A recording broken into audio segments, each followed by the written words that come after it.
মাছের তেল দিলাম বেশি করে। হ্যালো বন্ধুরা, চলে এসেছি আমি ইতি।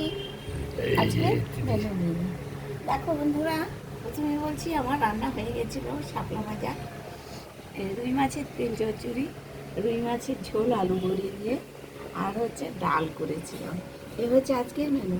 পরে ইলিশ মাছ রেখেছি, এই যে ইলিশ মাছ ভাজা, লঙ্কা, তেল। এই হচ্ছে আজকের মেনু বন্ধুরা। মেনুটি কেমন লাগলো বন্ধুরা? একটু লাইক কমেন্ট শেয়ার করে পাশে থেকো। আশা করি তোমরা ভালো আছো, আমিও ভালো আছি। শরীর খারাপ ছিল, আজকে একটু ভালো আছি, আমি ওষুধ খাচ্ছি। তোমরা সবাই ভালো থেকো, সুস্থ থেকো। আমার আজকে ইলিশ মাছটা করার ইচ্ছে ছিল না বন্ধুরা।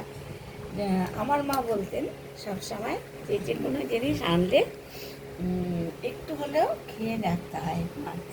তার জন্য মাছটা ভেজে খেলাম।